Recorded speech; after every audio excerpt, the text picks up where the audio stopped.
Logo depois da leitura, nós estaremos fazendo uma oração. E eu quero pedir ao pastor Valdir que ore.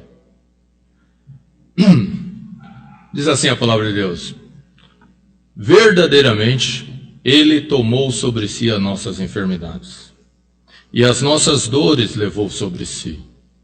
E nós o reputávamos como aflito, ferido de Deus e oprimido. Mas Ele foi ferido por causa das nossas transgressões, e moído por causa das nossas iniquidades. O castigo que nos traz a paz estava sobre Ele, e pelas suas pisaduras fomos sarados. Vamos orar. Senhor nosso Deus, Pai, agradecemos pelas bênçãos que você nos diz, Pai, sabemos que todas elas provêm dessa verdade que acabamos de ver. A tua misericórdia manifesta ali, teu Filho, Jesus, por nós. Pedimos que o Senhor abençoe agora a mensagem, a meditação, o Senhor usa o servo como Daniel para nos trazer teu recado, teu ensino. Que assim que seja, Pai, para a nossa edificação. Fala no nosso coração, para nos pedimos. Corrige, nos ensina, nos faz. Pai, hoje saímos aqui amando mais ainda ao Senhor, amando as tuas verdades. E também, Pai, aqueles que te ouvirem essa pregação hoje, que eles possam não somente ouvir a voz do teu servo, mas possam ouvir seus corações, do teu Espírito, falando a eles, Pai, e que eles possam se conhecer a tua graça. Amém. E pelo teu Espírito, Pai, hoje pessoas possam ser regeneradas, possam ser convertidas ao Senhor, pelo conhecimento, não só intelectual, mas pelo conhecimento espiritual desse tão maravilhoso Evangelho. Amém. Por isso nós oramos, Senhor, em nome do teu Filho Jesus. Amém. Amém.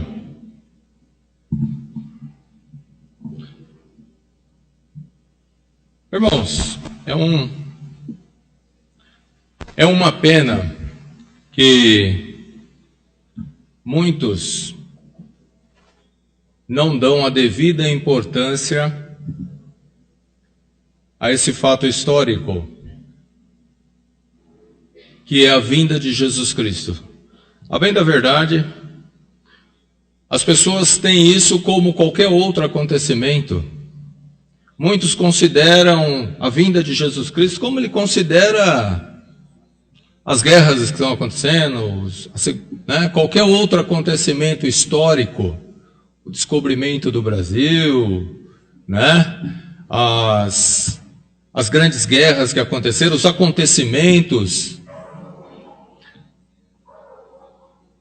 E sinceramente tem pessoas que consideram isso menos ainda. Ele dá muito mais importância, muito mais relevância a qualquer acontecimento da sua vida do que esse fato,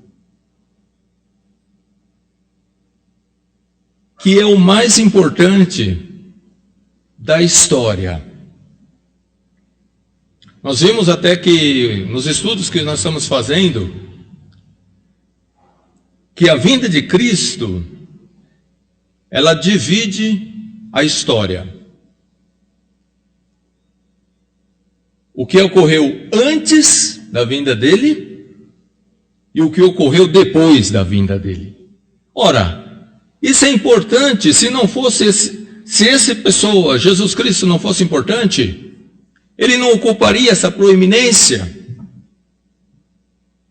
E por que você talvez não dá valor para a sua própria perdição a esse fato importante? Não fique considerando tanta coisa na sua vida antes de considerar primariamente por que Jesus Cristo veio.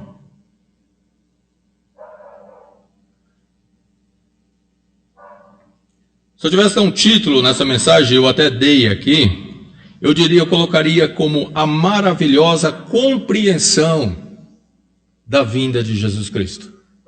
Porque muitos ainda desconhecem porque Jesus Cristo veio. Porque se compreendesse, não trataria os fatos como trata.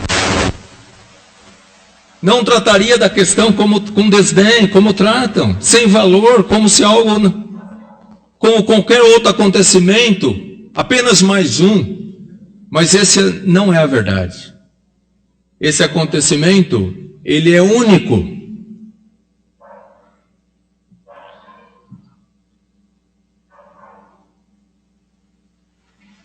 O fato é que as pessoas estão entenebrecidas no entendimento. O pecado toma conta da vida. Satanás coloca coisas na cabeça dos homens, de maneira que eles não têm condição nem de pensar seriamente na razão da vinda de Jesus Cristo.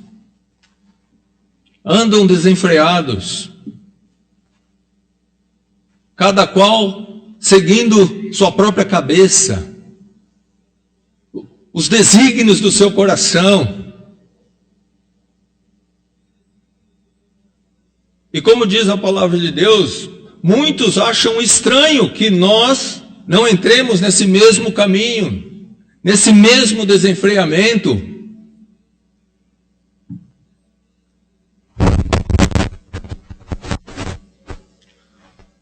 Mas a verdade é que isso é um laço criado pelo Satanás para que você não se aproxime de Deus e de Jesus Cristo. E que você não entenda que você precisa dele.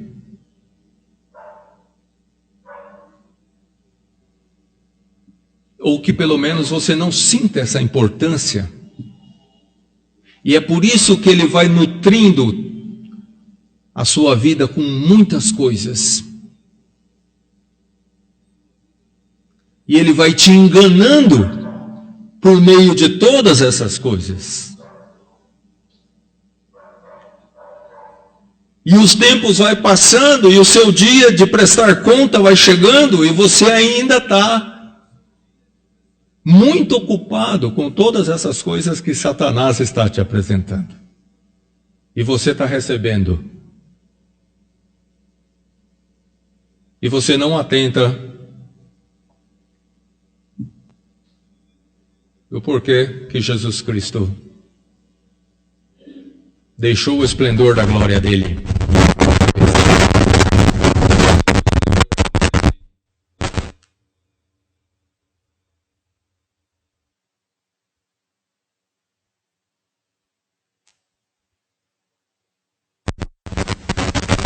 Lá em Pedro, nós não precisa abrir lá, mas o apóstolo diz, né? Falando para os cristãos,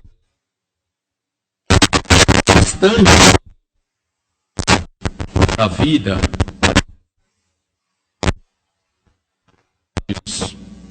a vontade da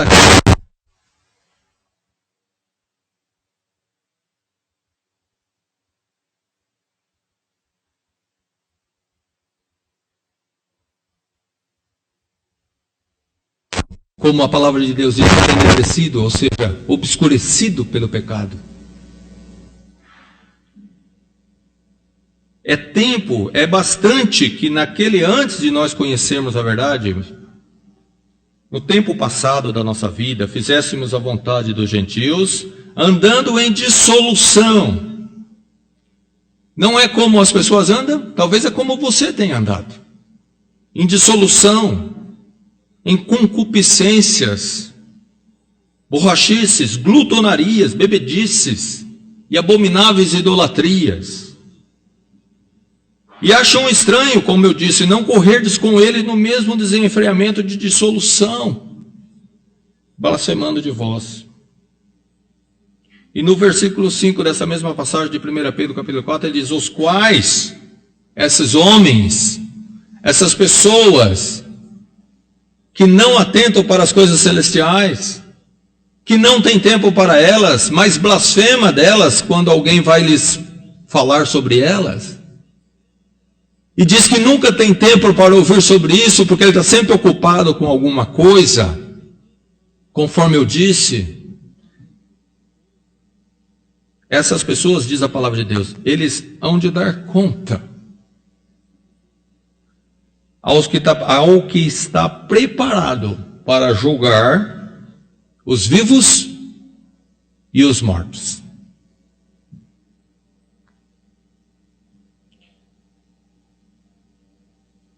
Aquelas pessoas do seu âmbito de vida que já morreram, ela já foi prestar conta àquele que está preparado para julgar os vivos e os mortos.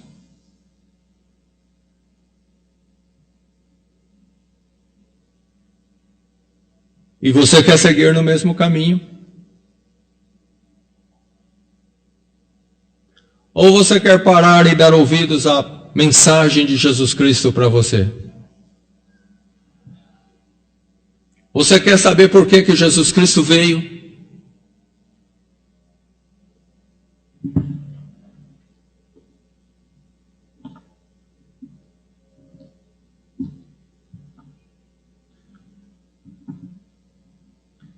Esse texto que nós lemos, são 2 versículos, mas todo esse texto do capítulo 53, ele é um texto profético, onde o profeta está predizendo aquilo que ia suceder com o Filho de Deus, quando ele deixasse o esplendor de sua glória e se fizesse carne, tomasse forma humana, por meio de Maria,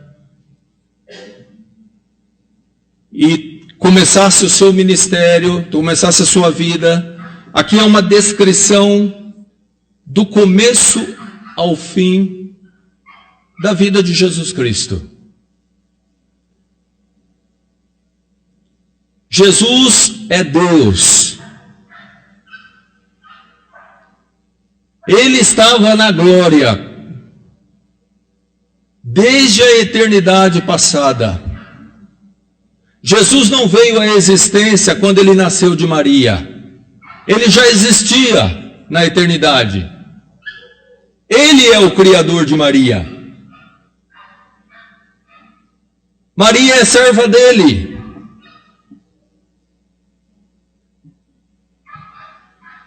Ele usou Maria para tomar forma humana, gerado pelo Espírito Santo. E ele teve um propósito para fazer isso. Ele veio com um propósito. E esses versículos que nós vamos ver, e nós já lemos 2 dele, fala da razão pela qual Jesus Cristo veio.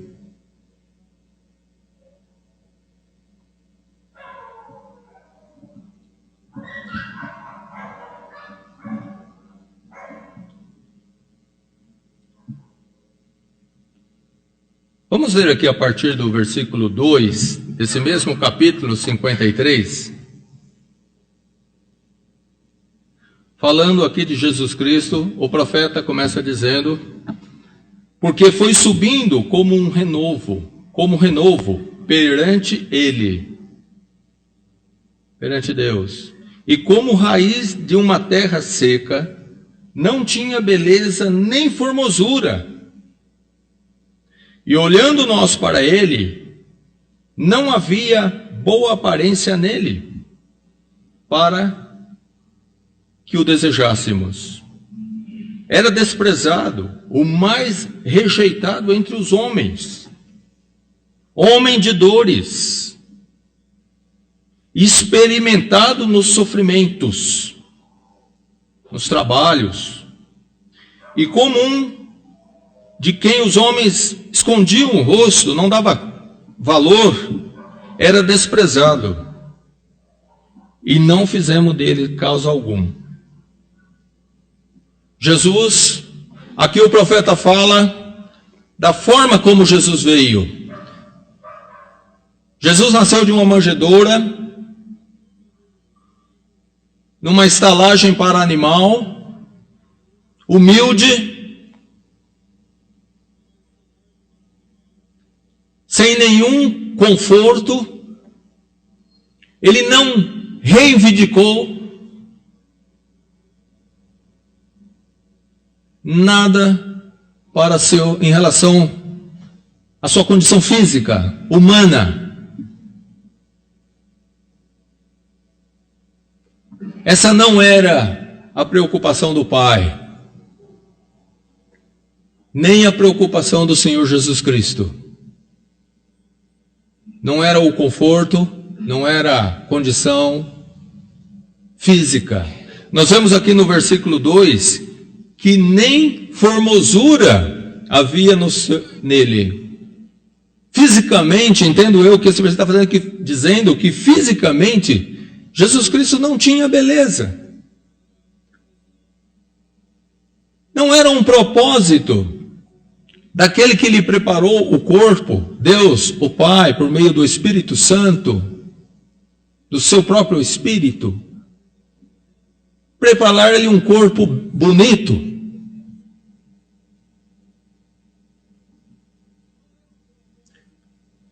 Era para mostrar, eu creio, irmãos, que o propósito de Jesus na vinda dele não tinha nada a ver com o corpo, nem com as questões externas, mas tinha a ver com o Espírito, com a condição espiritual. A beleza de Jesus Cristo não estava no seu corpo, mas no seu espírito plenamente reto, justo e santo.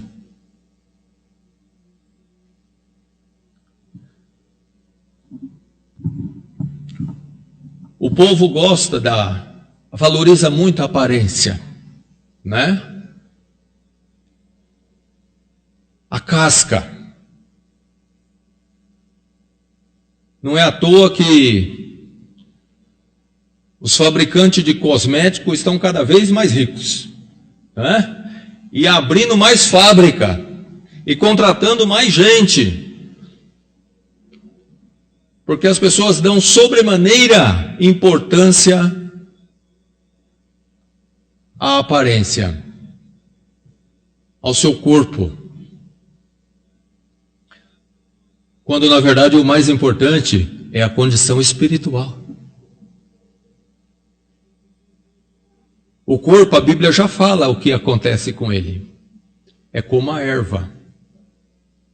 Ele nasce, tem lá o seu momento de força, de formosura, e logo começa a enfraquecer, a envelhecer e morre.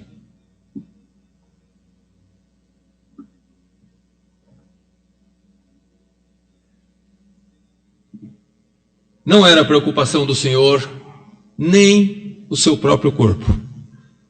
Ele precisava de um tabernáculo para habitar e para glorificar a Deus através daquele tabernáculo.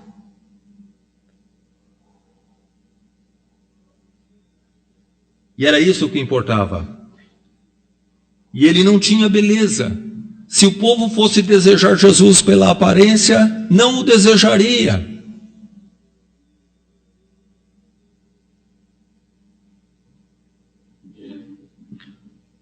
Ele veio contrariando alguns conceitos terrenos sobre a estatura física, né, a condição física de um rei. Jesus veio como o rei dos judeus.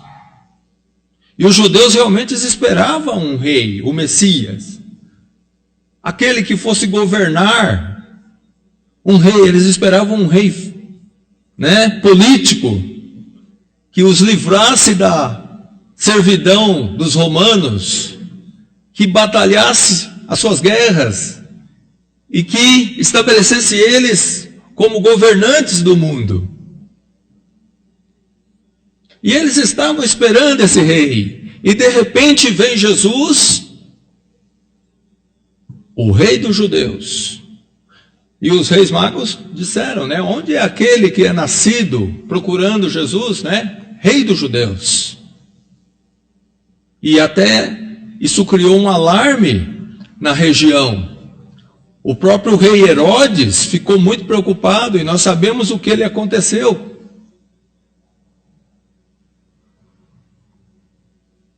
Por conta dessa proclamação.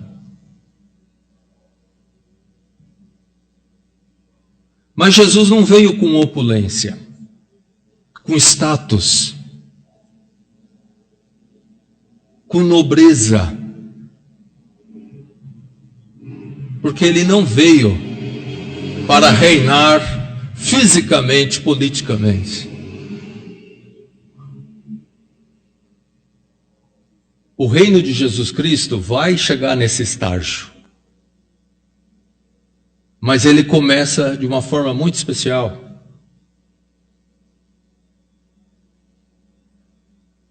O reino de Jesus é um reino que começa pelo Espírito e depois vai atingindo todas as demais coisas. Ele começa pelo interior dos homens e depois vai se estender para a parte física do homem e para a parte física do mundo e do universo e do próprio céu.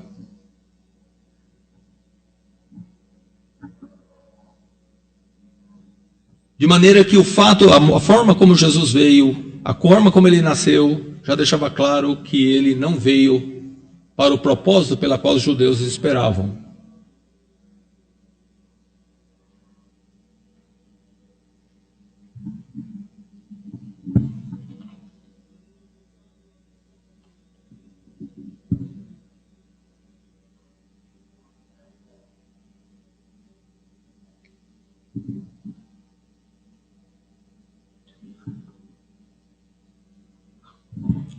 Os judeus, quando eles pediram um rei, na época, logo depois dos juízes, né? Não tinha rei que reinava sobre aquela nação, e eles queriam um rei, como todos os homens, como todos os povos.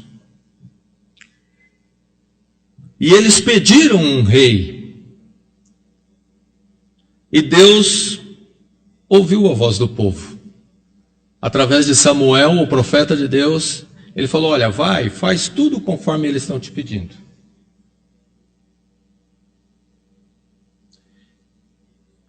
E Deus conhecia o coração daquele povo. E como eles queriam um rei que governasse eles,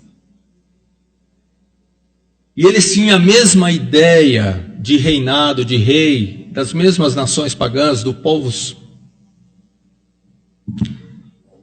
Deus deu para eles um rei segundo o coração deles, que era Saul. Lembram de Saul?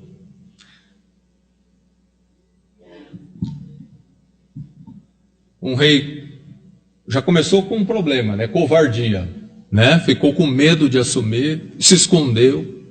Mas ele era um homem que da estatura do ombro para cima ele se sobressaía a todos os homens. E quando o povo viu aquele homem bonito, né, com toda aquela presença física, o povo falou, esse é o nosso rei.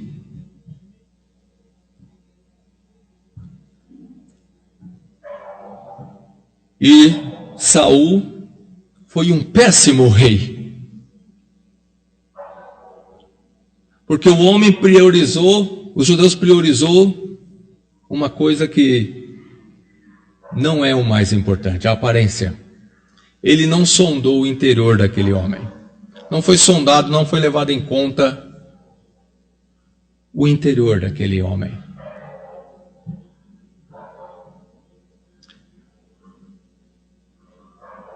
E logo em seguida, nós vemos também que Deus mesmo,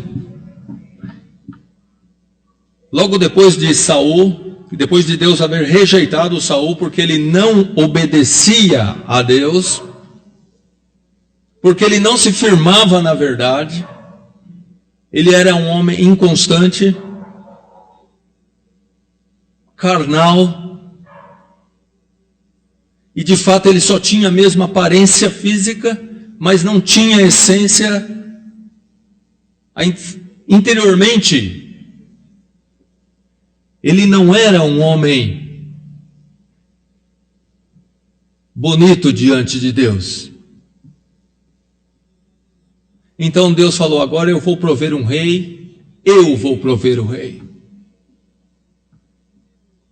E Deus foi buscar Davi. Ele mandou Samuel até a casa de Jessé para ungir Davi. Interessante é que quando Samuel chegou lá na casa de Jessé e estavam todos reunidos, o Davi, o escolhido de Deus, nem estava lá. Porque o Jessé, assim como todos os homens, eram guiados pelo conceito do próprio homem. Então ele pegou seus filhos maiores, mais robustos, né, e trouxe todos. E Davi era um homem franzino, de boa aparência, ruivo. Não é jeito de rei.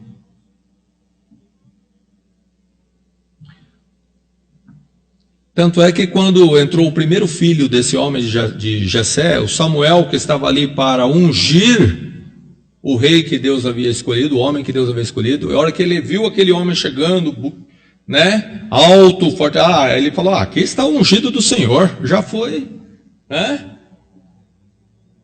Mas Deus falou: não é esse o que eu escolhi. Ele falou: Samuel, os homens olham a aparência, mas para mim o importante é o que tem dentro, é o coração. Eu vejo o coração. Deus não olha aparências, Deus vê o coração. Sempre foi assim e sempre será assim. Deus sempre vai me ver por dentro. Meu espírito, minha alma, minhas intenções. Ele sonda o interior. Ele não está preocupado com a aparência. Isso até se revelou no corpo que ele preparou para seu próprio filho. Um corpo sem aparência. Porque ele está mais preocupado, e a preocupação dele, mais preocupado não, a preocupação dele, a satisfação dele está no interior. Jesus Cristo comprazia a Deus, o Pai. Por quê? Porque ele fazia a vontade do Pai. Não é porque ele era bonito ou feio, mas porque ele fazia a vontade do Pai.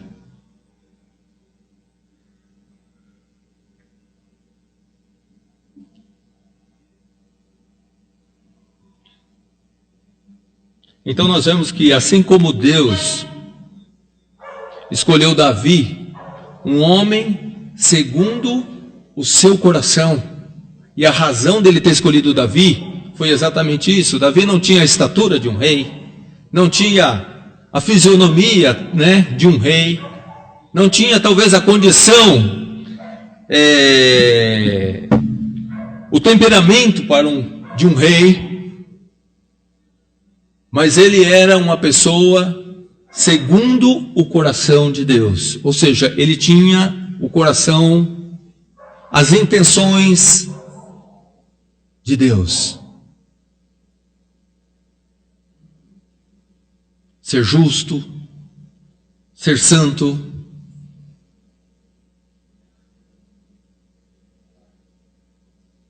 em todas as coisas. A intenção de Davi era essa: ser um homem agradável a Deus, como homem, como rei, como pastor de ovelhas antes. A intenção daquele homem era ser agradável a Deus.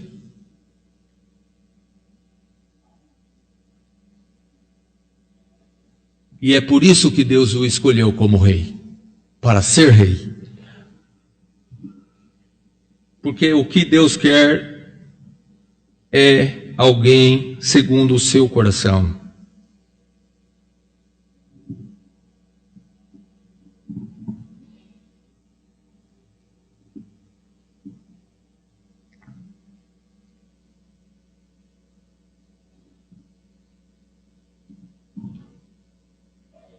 Jesus, ele veio então, não para ser um rei físico, para reinar sobre a nação de Israel fisicamente ou sobre esse mundo. Não nessa primeira vinda dele. Ele veio por um outro motivo, por uma outra razão.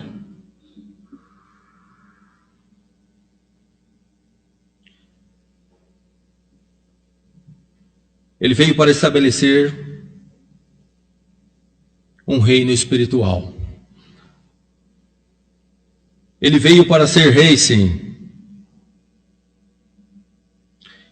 E ele tem súditos, sim. Mas Jesus quer reinar, e ele reina no interior daqueles que são seus servos. Você é súdito de Jesus Cristo? Nós, crentes, somos súditos desse reino. E Jesus Cristo reina em nossa vida.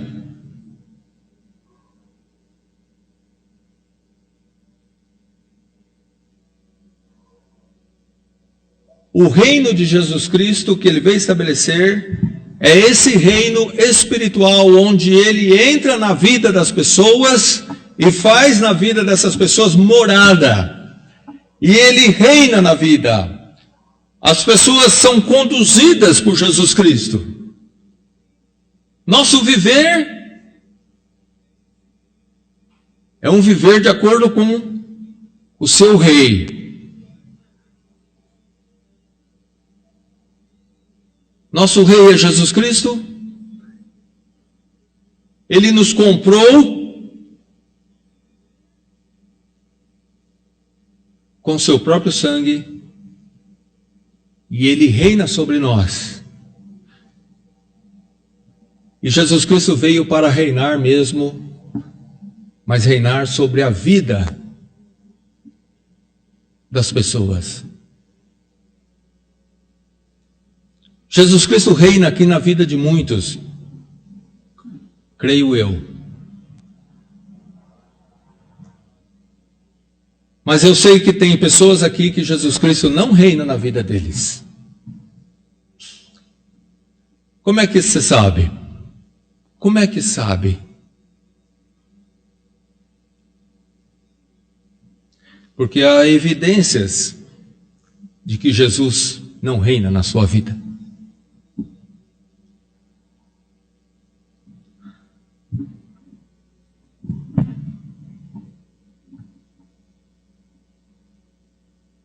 Então Jesus Cristo veio para reinar. Esse foi o propósito da vinda dele. Reinar sobre nós. E como começa esse reinado? De que forma Jesus reina? Para Jesus reinar em sua vida, como ele reina na vida de todos os que são seus. O que tem que acontecer? Vamos lá para o versículo 4, que nós lemos. Diz assim: verdadeiramente ele tomou sobre si as nossas enfermidades, e as nossas dores levou sobre si, e nós o reputávamos por aflito, ferido de Deus e oprimido.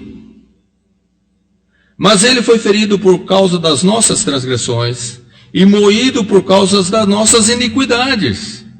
O castigo que nos traz a paz estava sobre ele, e pelas suas pisaduras é que nós fomos sarados. Irmão, Jesus veio com essa finalidade, para que nós pudéssemos ser súdito do reino dos céus, para que nós pudéssemos ter acesso ao reino de Deus.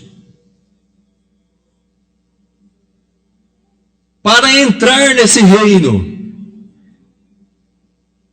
era preciso que Jesus tratasse, que Deus tratasse da nossa condição perante Ele. A verdade é que todos nós, desde o nosso nascimento e desde a queda de Adão, o homem está separado do reino de Deus, pelo pecado que habita em nós. Cada um de nós somos testemunha dos nossos próprios pecados diante de Deus. E um só pecado desse que você pode lembrar agora te separa do reino de Deus para sempre. E só havia um meio pela qual as portas do reino de Deus, do reino dos céus, pudessem ser abertas a nós. Se não houvesse mais acusação contra nós de pecado, de iniquidade.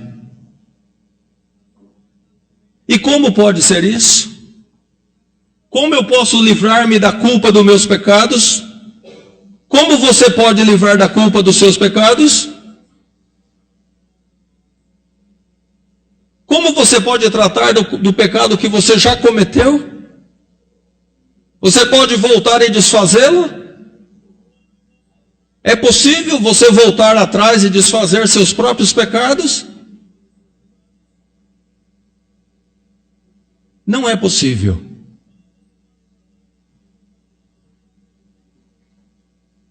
O homem não podia se livrar da sua própria iniquidade. Muito menos podia tratar delas.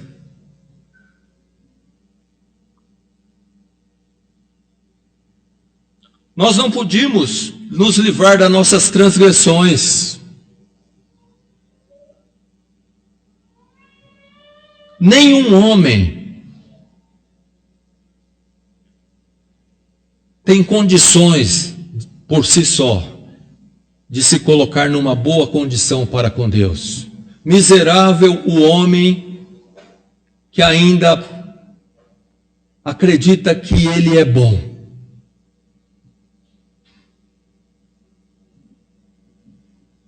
E que ainda fica colocando a sua fiança no que ele faz de bom em relação ao que ele faz de ruim.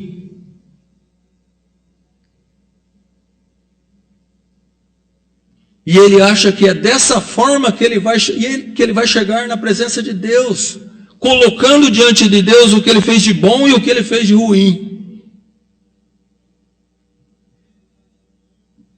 E que Deus vai atentar e falar, bom, vamos ver se a coisa dá um equilíbrio aqui. Não é assim que nós poderemos agradar a Deus ou nos tornaremos agradáveis a Ele. Jamais será assim. A Bíblia foi pregada aqui domingo passado. Todos pecaram. E por conta desses pecados são destituídos da glória de Deus. Separados. Sem acesso. Porque Deus não aceita pecado na presença dEle. Não aceita pecador na presença dEle. O homem, para entrar no reino de Deus, ele tem que ser santo e justo perfeitamente. E existe esse homem santo e justo perfeitamente? Na face da terra? Você se acha santo e justo? Não, não tem. Porque as nossas iniquidades estão na nossa frente todos os dias.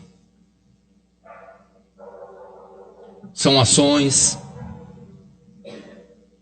são sentimentos perversos, são pensamentos perversos.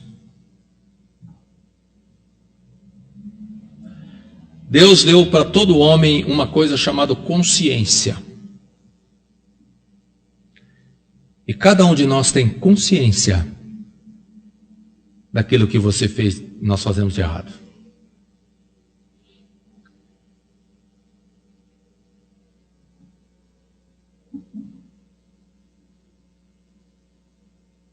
Mas Jesus Cristo, atendendo, por assim dizer, ou num... Agora eu me enrosquei, né? Mas, movido de íntima compaixão, de amor,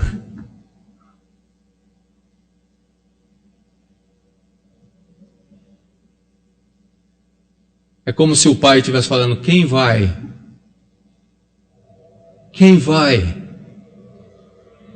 tratar da questão do pecado desse povo? Para que possamos tê-lo conosco na eternidade. E é como se Jesus Cristo falasse: eu vou. Eu vou ser a expiação do pecado do Daniel, do Lúcio, Pastor Valdir, Paulo, Natânia. Eu vou fazer o que eles não podem fazer: expiar a iniquidade deles. De que forma? Primeiramente, tomando a forma de homem, a minha forma, a sua forma.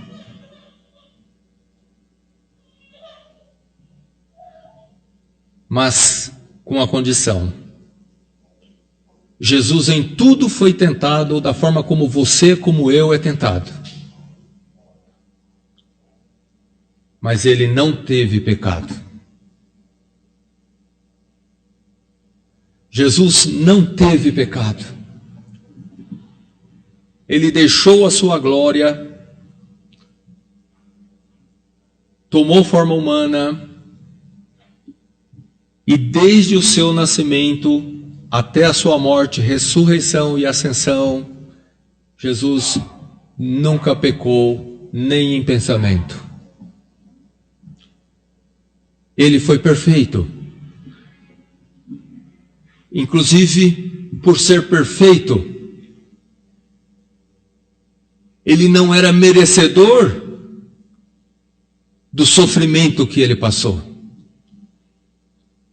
Porque nós sofremos por conta do nosso próprio pecado. Mas Jesus nenhum pecado teve.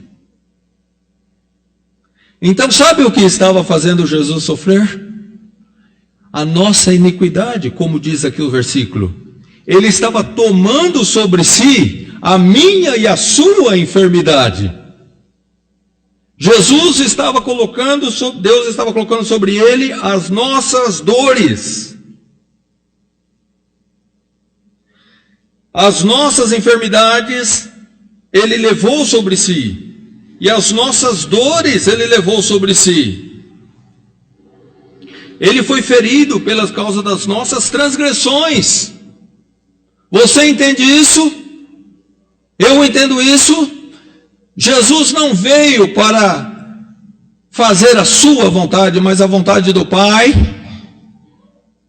E ele veio com um propósito único: nos salvar. Jesus veio para morrer em nosso lugar, para levar a nossa iniquidade, nossas transgressões, para que nós pudéssemos ter o perdão dos nossos pecados, para que nós pudéssemos ter justiça, uma justiça imputada, a justiça dele. Jesus levou a nossa iniquidade na cruz, todas elas. E eu recebi dele a sua justiça. Quando Deus olha para mim agora, ele vê a perfeita justiça e santidade de Jesus Cristo a mim imputada. porque eu criei nele.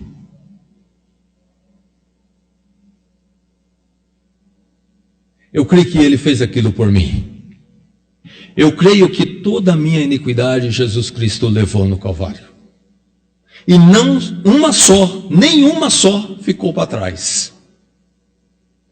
O sangue de Jesus Cristo me fez mais alvo do que a neve, irmãos. Como diz o hino, 123. Eu não tenho nenhuma dúvida disso. Porque a obra de Jesus Cristo foi perfeita. Ele não deixou de levar nenhuma das minhas dores. Ele não deixou de levar nenhuma das minhas iniquidades.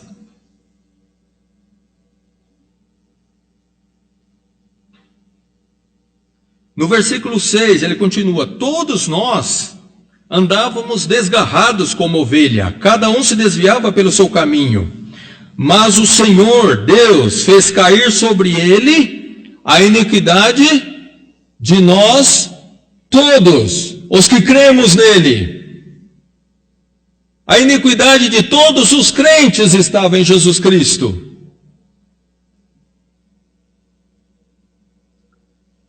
Não é a iniquidade do mundo todo, mas a iniquidade daqueles que têm fé em Jesus Cristo. Daqueles que sabem da sua transgressão. E sabe, como diz outro hino, do quanto ele carece de auxílio do Senhor. Para remi-lo de todo pecado. Para livrá-lo da imundícia do pecado, do domínio do pecado. Sabe qual é a prova de que você é um pecador sem Jesus Cristo? É que você não consegue se livrar dos seus próprios pecados. Eu acho que não tem uma prova mais contundente de alguém que carece da graça de Deus e de arrependimento e fé em Jesus Cristo do que esta. Tenta se livrar dos seus pecados. Talvez a pessoa até quer, mas não tem força. Porque só quem liberta é Jesus Cristo. Ele veio para levar na cruz a iniquidade daqueles que crêem nele. E esses, sim, são libertos do poder de Satanás e do poder do pecado. São aqueles que têm prazer nas coisas de Deus. E que odeia o pecado. E que odeia o mundo.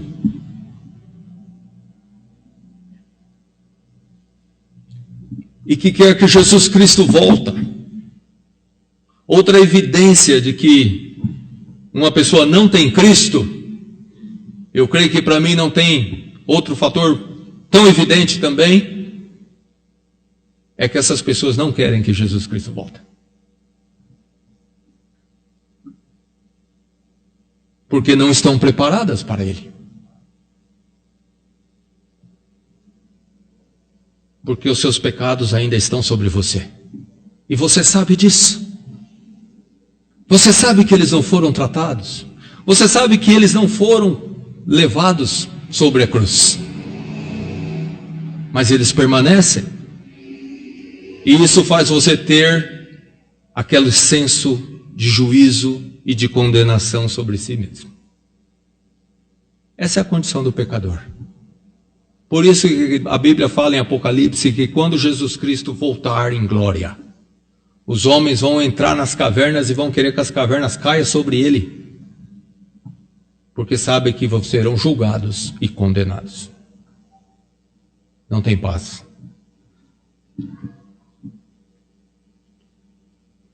Jesus veio para nos levar a nossa iniquidade. Ele veio para levar a sua iniquidade.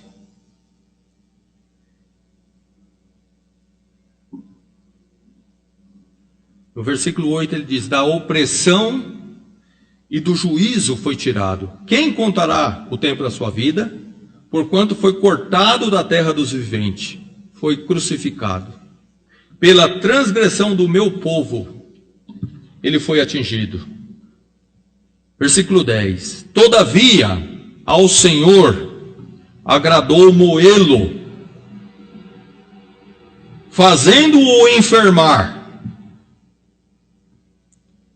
Foi agradável a Deus moer seu próprio filho, fazendo-o enfermar durante todo o tempo em que viveu, até a cruz. Mas tinha uma recompensa gloriosa. A recompensa começa daqui para frente, do versículo 10 até o 12. E diz: todavia ao Senhor agradou moê-lo, fazendo-o enfermar. Porém, quando a sua alma se puser por expiação do pecado, Jesus, como o expiador dos nossos pecados, do pecado daqueles que creem nele, ele verá sua posteridade, os resultados desse sacrifício. Almas sendo remidas, pessoas sendo lavadas dos seus pecados, tendo entrada nos céus, glorificando o seu nome, abominando o pecado e Satanás, querendo estar com ele. Esse é o resultado da vinda de Jesus Cristo, da morte dele. Remir um povo, remindo-o, esse povo, tirando-os da garra do pecado e de Satanás, e fazendo esse povo um povo seu. E isso trouxe-lhe muito prazer. Jesus ficou satisfeito com a obra que ele fez em nosso favor. Ele não ficou triste, mas ficou alegre, porque ele viu o bom resultado de tudo aquilo. Pessoas que estavam indo para o inferno, para uma justa condenação, agora estão indo para a glória. E de maneira justa, porque ele pagou o preço da redenção. Ele levou sobre si a iniquidade de todas as iniquidades de todos aqueles que creem nele. E agora esse povo está apto para o reino dos céus, apto para estar com ele na glória, apto para ver toda a glória que ele tinha desde a eternidade passada. E ele está ansioso por nos mostrar isso. É o que diz lá em João, na oração sacerdotal dele. Ele diz: eu quero, Pai, que estejam comigo aqueles que tu me deste, aqueles que eu levei a iniquidade deles na cruz, para que vejam a glória que tu me deste. Não é maravilhoso isso? Jesus quer estar conosco, e muitas vezes nós não queremos que Jesus volte, e ele é ansioso por voltar e estabelecer seu reino juntamente conosco. Nós, coparticipantes, herdeiros dele, juntamente com ele, aliás, de Deus. E muitas vezes o crente não quer que Jesus Cristo volte.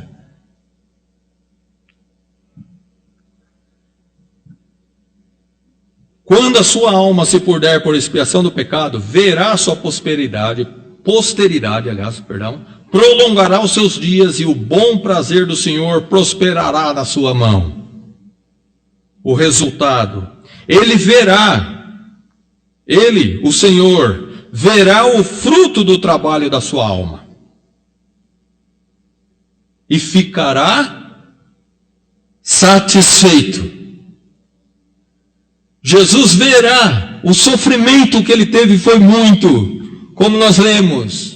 Ele levou sobre si as nossas enfermidades, as nossas iniquidades, todas as nossas transgressões. Ele foi desamparado pelo Pai no momento da crucificação. Eu não sei o quanto isso, como pode se dar isso, aliás, e como, Jesus sofreu sobremaneira. Ninguém pode entender o que passou com ele. Só ele mesmo e Deus Pai. Quando Jesus falou: Senhor, se for possível, livra-me dessa hora. Ora, será que Jesus estava sendo um medroso, um covarde? Será que ele estava sendo pior do que um mártir qualquer aí que morreu glorificando a Deus e cantando? Claro que não. Mas ele, sendo Deus, o Filho eterno de Deus, coexistente com o Pai desde a eternidade, em perfeita comunhão, e de repente ser desamparado. Eu creio que nós nunca vamos entender isso. Mas ele fez isso por amor a nós, para que nós pudéssemos ter vida, para que nós pudéssemos ser curados das nossas enfermidades espirituais, desses pecados que testificam contra nós. Era o único jeito. Se houvesse outro jeito, obviamente que Deus teria feito, mas não havia outro jeito. Para haver remissão de pecados, tem que ser por meio de sacrifício. E sacrifício de alguém plenamente puro, completamente isento de qualquer pecado que seja. Jesus não foi morto, ele foi sacrificado. É importante, irmãos, que nós entendamos isso. Ele morreu naquela cruz, mas a morte dele foi uma morte sacrificial. Ele morreu em nosso lugar. Ele estava morrendo a nossa morte, para podermos viver a sua vida.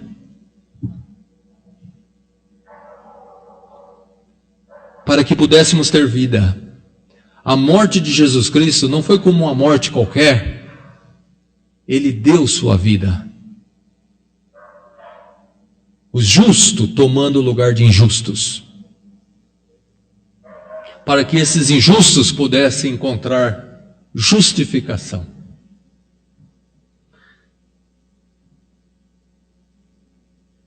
No versículo 12 diz assim: por isso lhe darei a parte de muitos, e com os poderosos repartirá ele o despojo, porquanto derramou a sua alma na morte, e foi contado com os transgressores.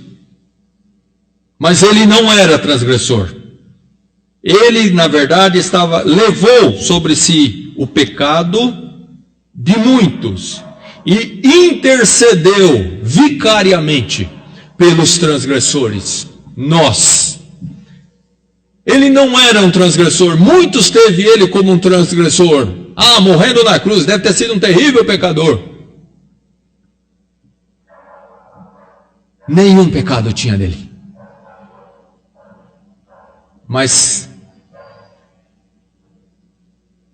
ele estava levando sobre si os nossos pecados.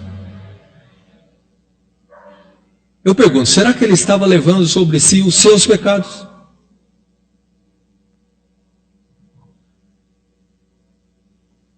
Aqui fala que ele levou sobre si o pecado de muitos. Glória a Deus, se você estiver entre esses muitos. Daqueles que foi chamado por Deus para o arrependimento de pecado e para ter fé em Jesus Cristo. Glória a Deus se você consegue se ver como um terrível pecador e não como uma pessoa boa.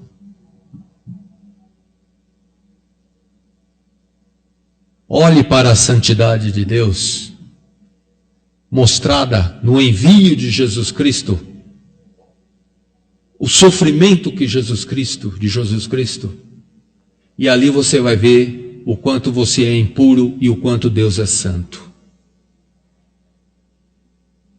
A prova de que você é imundo e de que Deus é santo está na morte de Jesus Cristo na cruz.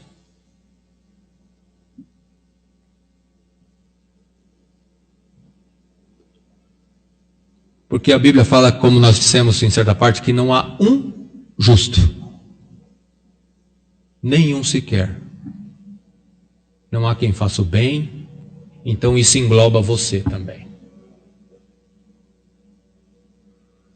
Todos se fizeram inúteis, então você também é um inútil diante de Deus. Mas você pode ser muito útil se você crer nele como seu Senhor e Salvador.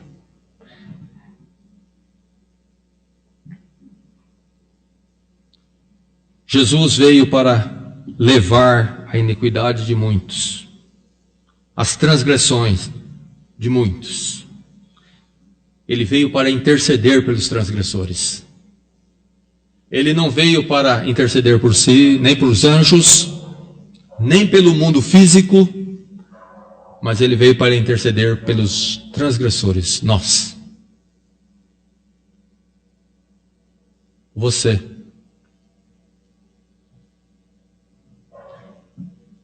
Você pode se achar um terrível pecador e de repente falar, puxa, mas Jesus, comigo não tem jeito. Não tem. Lembra do ladrão do lado de Jesus Cristo? A transgressão daquele homem foi levada também. Porque Jesus disse para ele, hoje mesmo estarás comigo no paraíso. E era um ladrão. Mas um ladrão que se arrependeu de seus pecados naquele momento. E creu que Jesus Cristo podia purificá-lo de toda a injustiça. E sabe de uma coisa? Ele foi purificado. E sabe de uma coisa? Ele foi perdoado. E sabe de uma coisa? Ele foi salvo.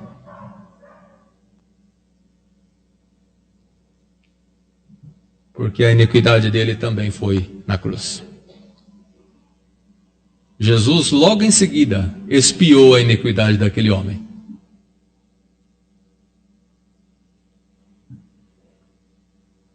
Qual é o resultado de tudo isso? Paz com Deus. Eu posso te dizer que uma pessoa sem Cristo, ele não tem paz. Por quê? Porque ele não tem paz com Deus. A morte gloriosa de Jesus Cristo nos proporcionou, a todos aqueles que creem nele, paz com Deus. Lá em Romanos capítulo 5, versículo 1, diz, tendo sido, pois, justificados pela fé em Jesus Cristo, né? Tendo sido, pois, justificados pela fé, temos paz com Deus, por nosso Senhor Jesus Cristo. Estamos em paz com Deus. Não há acusação contra os escolhidos de Deus. Não há como nos separar do amor de Deus. Não há acusação, não há. Você crê nisso, meu irmão? Eu creio, nós cremos. Vós cresces? Que não há acusação contra você? Nós temos que crer, porque Jesus Cristo pagou. Se nós não crermos, então seremos condenados, porque não cremos na perfeição da obra expiatória de Jesus Cristo. Se ficarmos nos acusando, ora, temos que odiar o pecado e odiamos. Queremos nos purificar, sim, porque queremos ser agradáveis a Ele em tudo. Mas não que desconfiamos que nossos pecados sobre nós permanecem. Eles foram tratados na cruz. Regozije-se nisso, seja qual for o seu pecado. Não deixe Satanás colocar na sua cabeça que o seu pecado não pode ser perdoado.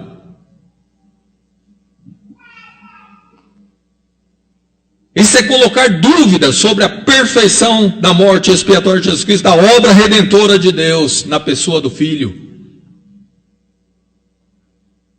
Todas as iniquidades nossas foram levadas, irmãos, todas. Eu não sei quais são as suas, Mas eu tenho certeza, se você é um crente em Jesus Cristo, foi tratado. Regozije-se, porque você tem paz com Deus. Porque naquele dia Deus vai dizer, Jesus Cristo vai dizer, vinde benditos de meu Pai.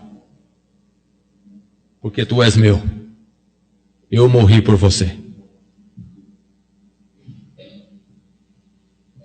Essa é a glória. Essa é a glória de Jesus Cristo. Pessoas remidas diante dele, salvas por ele, santificadas e justificadas por ele, prontas para receber o reino que ele foi preparar. Podemos não regozijar nisso? Pode o homem cristão andar triste, tendo toda essa glória, de ter sido remido de todos os seus pecados, e guardados para o seu reino, o reino de Jesus Cristo, o reino de Deus? Podemos ainda andar preocupados, ou mergulhados nesse mundo, sabendo o que temos lá na frente? O que nos espera? Quem nos espera? Quem voltará para nós? Como diz um hino, né? Para mim sim voltará e ao céu me levará. Para sempre estarei com Jesus, o meu Rei. Paz com Deus, é isso que nós temos. Mas o ímpio não tem paz. Ele pode ter uma enganação, que é o que Satanás coloca na vida dele, talvez na sua. Momentos, e tão somente momentos, mas no íntimo não tem paz. Você precisa de arrependimento e de Jesus Cristo. Porque a cada dia que passa, você se vê mais próximo de prestar contas. Jesus Cristo veio a primeira vez para levar os pecados de muitos. E virá a segunda para julgar e condenar aqueles que pisaram seu sangue, que não fizeram caso, que preferiram dar ouvido e viver dissolutamente no mundo, dar ouvidos ao mundo e a Satanás, viver dissolutamente, e não deu créditos à pregação, como diz aqui nesse capítulo, né, lá em Isaías capítulo 53, o primeiro versículo. Quem deu crédito na nossa pregação? Você deu crédito na pregação?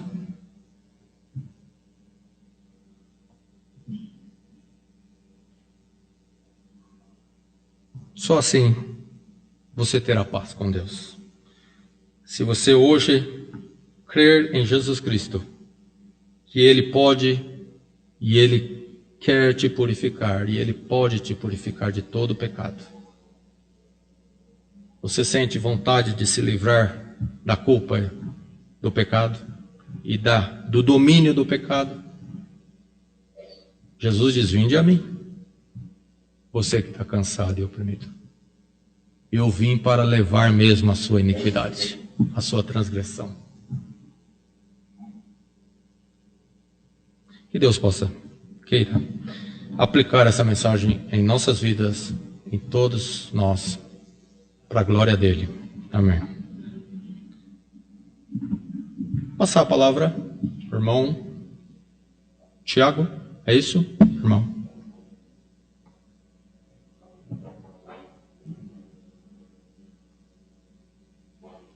A Bíblia diz que aquele que crê tem que confessar publicamente. Então, você tem a chance hoje, se você realmente se arrependeu dos seus pecados, se Deus está operando em você, eu tenho certeza que você não terá nenhum problema em confessar que você está crendo em Jesus Cristo como seu Senhor e Salvador.